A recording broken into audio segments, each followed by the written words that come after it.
स्वागत है बच्चों आपका मेरे चैनल मेरी हिंदी में।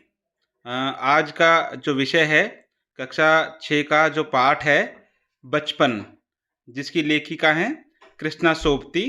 आइए अब हम उसको पढ़ना शुरू करते हैं।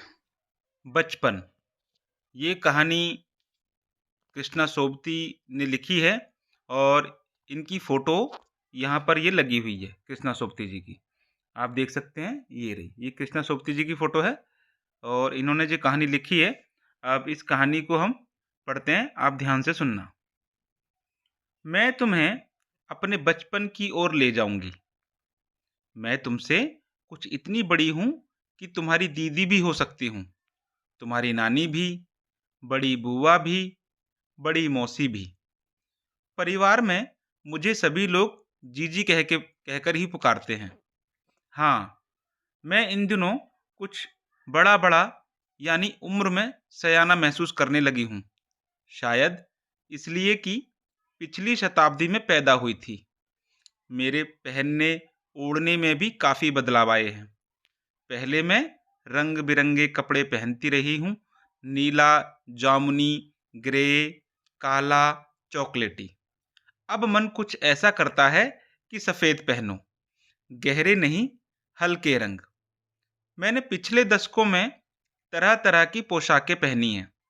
पहले फ्रॉक, फिर निक्कर वॉकर, स्कर्ट, लहंगे, गरारे और अब चूड़ीदार और घेरदार कुर्ते। बचपन के कुछ फ्रॉक तो मुझे अब तक याद हैं। हल्की नीली और पीली धारी वाला फ्रॉक, गोल कॉलर और बाजू पर भी गोल कफ। एक हल्के गुलाबी रंग का बारीक चुन्नटों वाला घेरदार फ्रॉक, नीचे गुलाबी रंग की फ्रिल। उन दिनों फ्रॉक के ऊपर की जेब में रुमाल और बालों में इतराते रंग बिरंगे रिबन का चलन था। चलन मतलब उस वक्त फैशन था, यही सब तरह के कपड़े बच्चे पहनते थे। लेमन कलर का बड़े प्लेटों वाला गर्म फ्रॉक, जिसके नीचे फर टकी थी। दो टूनिक भी याद हैं, एक चॉकलेट रंग का और अंदर की कोटी प्याजी, दूसरा ग्रे और उसके साथ सफ़ेद कोटी। मुझे अपने मोज़े और स्टॉकिंग भी याद हैं। बचपन में हमें अपने मोज़े खुद धोने पड़ते थे। वह नौकर या नौकरानी को नहीं दिए जा सकते थे, इसकी सख्त मनाही थी। हम बच्चे इतवार की सुबह इसी में लगाते। धो लेने के बाद अपने अपने जूते पॉलिश करके चमकाते।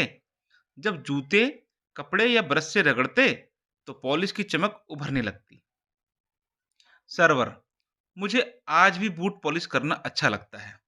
हालांकि अब नई नई किस्म के शू आ चुके हैं, कहना होगा कि ये पहले से कहीं ज़्यादा आरामदेह हैं। हमें जब नए जूते मिलते, उसके साथ ही छालों का इलाज शुरू हो जाता। जब कभी लंबी सैर पर निकलते, अपने पास रुई जरूर रखते। जूता लगा तो रुई मोजे के अंदर। हाँ, तुम्हारे हमारे तुम्हारे बचपन में तो बहुत फर्क हो चुका है। हर शनिचर को हमें ऑलिव ऑयल या कैस्टर ऑयल पीना पड़ता। यह एक मुश्किल काम था। शनिचर को सुबह से ही नाक में इसकी गंध आने लगती। छोटे शीशे के गिलास, जिन पर ठीक खुराक के लिए निशान पड़े रहते, उन्हें देखते ही मितली होने लगती। मितली जो शब्द है यहाँ पर, उसका अर्थ है उल्टी। ये जो मितली लिखा हुआ है, जी हाँ। आगे चलते हैं। मुझे आज भी लगता है कि अगर हमने भी पीते वह शनिवारी दवा, तो कुछ ज़्यादा बिगड़ने वाला नहीं था। सेहत ठीक ही रहती। मैं तुम्हें बताऊंगी कि हमारे समय और तुम्हारे समय में कितनी दूरी हो चुकी है।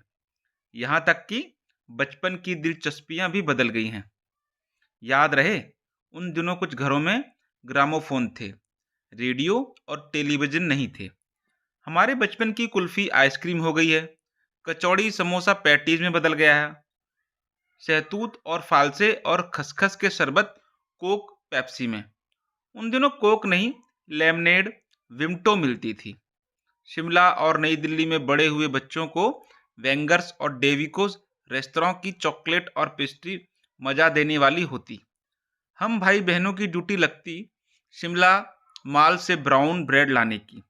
हमारा घर मॉल से ज़्यादा दूर नहीं था। एक छोटी सी चढ़ाई और गिरजा मैदान पहुंच जाते। वहां से एक उतराई उतरते और मॉल पर कन्फेक्शनरी काउंटर पर तरह तरह की पेस्ट्री और चॉकलेट की खुशबू मनभावनी। हमें हफ्ते में एक बार चॉकलेट खरीदने की छूट थी। सबसे ज़्यादा मेरे पास ही चॉकलेट टॉफ़ी का स्टॉक रहता।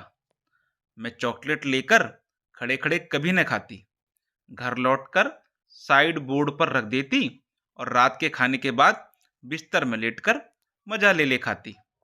शिमला के काफल भी बहुत याद आते हैं। खट्टे मीठे, कुछ एकदम लाल, कुछ गुलाबी, रसभरी, कसमल। सोचकर ही मुंह में पानी भर आए। चेस्टनट एक और गजब की चीज। आग पर भुने जाते और फिर छिलके उतारकर मुंह में। चने जोर गरम और अनारदाने का चूर्ण। हाँ, चने जोर गरम की पुड़िया जो तब थी वह अब भी नजर आती है। पुराने कागजों से बनाई हुई इस पुड़िया में निरा हाथ का कमाल है। नीचे से तिरछी लपेटते हुए, ऊपर से इतनी चौड़ी कि चने आसानी से हथेली पर पहुंच जाएं। एक वक्त था जब फिल्म का गाना चना जोर गरम बाबू में लाया मजेदार चना जोर गरम उन दिनों स्कूल के हर बच्चे को आता था। कुछ बच्चे पुड़िया पर तेज मसाला बुरकवाते। पूरा गिरजा मैदान घूमने तक यह पुड़िया चलती। एक एक चना पापड़ी मुंह में डालने और कदम उठाने में एक खास ही लय रफ्तार थी। छुटपन में हमने शिमला रिज पर बहुत मजे किए हैं। घोड़ों की सवारी की है। शिमला के हर बच्चे को कभी न कभी यह मौका मिल ही जाता था। हम जाने क्यों घोड़ों को कुछ कमतर करके समझते, उन पर हंसते थे। ननिहाल के घोड़े खूब हुष्ट पुष्ट और खूबसूरत, उनकी बात फिर कभी। शाम को रंग बिरंगे गुब्बारे, सामने जाखू का पहाड़, ऊंचा चर्च, चर्च की घंटियां बजती तो दूर दूर तक उनकी गूंज फैल जाती। लगता इसके संगीत से प्रभु यीशु स्वयं कुछ कह रहे हैं। सामने आकाश पर सूर्यास्त हो रहा है। गुलाबी सुनहरी धारियां नीले आसमान पर फैल रही हैं। दूर दूर फैले पहाड़ों के मुखड़े गहराने लगे और देखते देखते बत्तियां टिमटिमाने लगी। रिज पर की रौनक और मॉल की दुकानों की चमक के भी क्या कहने। स्कैंडल पॉइंट की भीड़ से उभरता कोलाहल। सर्वर स्कैंडल पॉइंट के ठीक सामने उन दिनों एक दुकान हुआ करती थी जिसके शोरूम में शिमला कालका ट्रेन का मॉडल बना हुआ था। इसकी पटरियां, उस पर खड़ी छोटे छोटे डिब्बों वाली ट्रेन, एक और लाल टीन की छत वाला स्टेशन और सामने सिग्नल देता खंबा, थोड़ी थोड़ी दूर पर बनी सुरंगें। पिछली सदी में तेज रफ्तार वाली गाड़ी वही थी। कभी कभी हवाई जहाज भी देखने को मिलते। दिल्ली में जब भी उनकी आवाज आती, बच्चे उन्हें देखने बाहर दौड़ते। दिखता एक भारी भरकम पक्षी उड़ा जा रहा है पंख फैलाकर। यह देखो, और वह गायब। उसकी स्पीड ही इतनी तेज लगती। हाँ, गाड़ी के मॉडल वाली दुकान के साथ एक और ऐसी दुकान थी जो मुझे कभी नहीं भूलती। यह वह दुकान थी जहां मेरा पहला चश्मा बना था। वहां आंखों के डॉक्टर अंग्रेज थे। शुरू शुरू में चश्मा लगाना बड़ा अटपटा लगा। छोटे बड़े मेरे चेहरे की ओर देखते और कहते, आंखों में कुछ तकलीफ है, इस उम्र में ऐनक, दूध पिया करो। मैं डॉक्टर साहब का कहा दोहरा देती, कुछ देर पहनोगी तो ऐनक उतर जाएगी। वैसे डॉक्टर साहब ने पूरा आश्वासन दिया था, लेकिन चश्मा तो अब तक नहीं उतरा। नंबर बस कम ही होता रहा। मैं अपने आप इसकी जिम्मेवार हूँ। जब आप दिन की रोशनी को छोड़कर रात में टेबल लैंप के सामने काम करेंगी तो इसके अलावा और क्या होगा। हाँ, जब पहली बार मैंने चश्मा लगाया तो मेरे एक चचेरे भाई ने मुझे छेड़ा, देखो कैसी लग रही है। आंख पर चश्मा लगाया ताकि सूझे दूर की, यह नहीं लड़की को मालूम सूरत बनी लंगूर की। मैं खीजी कि मुझ पर यह क्यों दोहराया जा रहा है, पर शेर बुराने लगा। जब वे चाय पीकर चले गए तो मैं अपने कमरे में जाकर आईने के सामने खड़ी हो गई। कई बार अपने को देखा, ऐनक उतारी, फिर पहनी, फिर उतारी, देखती रही, सूरत बनी लंगूर की, नहीं, नहीं, नहीं, हाँ, हाँ, हाँ। मैं अपने छोटे भाई का टोपा उठाकर सिर पर रखा, कुछ अजीब लगा, अच्छा भी और मजाकिया भी। तब की बात थी, अब तो चेहरे के साथ घुल-मिल गया है चश्मा। जब कभी उतरा हुआ होता है, तो चेहरा खाली-खाली लगने लगता है।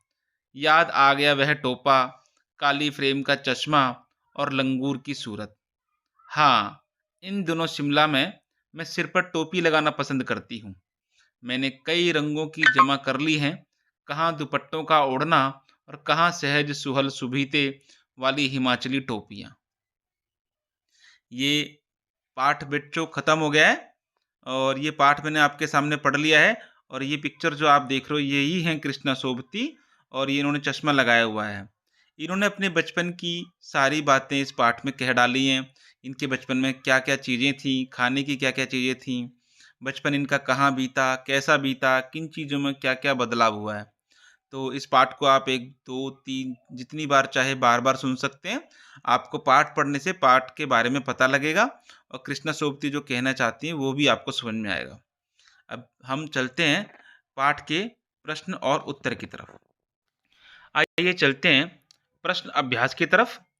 प्रश्न नंबर पहला है, उम्र बढ़ने के साथ-साथ लेखिका में क्या-क्या बदलाव हुए हैं? पाठ से मालूम करके लिखो। चलिए पाठ तो हमने पढ़ ही लिया है, इसका उत्तर क्या होगा एक बार देख लेते हैं। वह रंग-बिरंगे जैसे नीला, जामुनी, ग्रे, काला, चॉकलेटी आदि कपड़े पहनती थीं, लेकिन अब सफ़ेद रंग के कपड़े पहनना पसंद करती हैं। बचपन में लेखिका को फ्रॉक, निक्कर-वॉकर, स्कर्ट, लहंगे, गरारे पहनना पसंद था, अब चूड़ीदार और घेरदार कुर्ते पहनती हैं। यह हो गया पहले प्रश्न का उत्तर। चलिए अगले प्रश्न की तरफ चलते हैं। लेखिका बचपन में इतवार की सुबह क्या-क्या काम करती थी? तो उत्तर होगा हमने भी पाठ पढ़ा है उसके अंदर भी यही लिखा है। तो बचपन में इतवार की सुबह लेखिका अपने मोजे धोती थी, फिर जूतों पर पॉलिश करके उसे कपड़े या ब्रश से रगड़कर चमकाती थी। प्रश्न नंबर 3, तो मैं बताऊंगी कि हमारे समय और तुम्हारे समय में कितनी दूरी हो चुकी है। यह कहकर लेखिका क्या-क्या बताती हैं?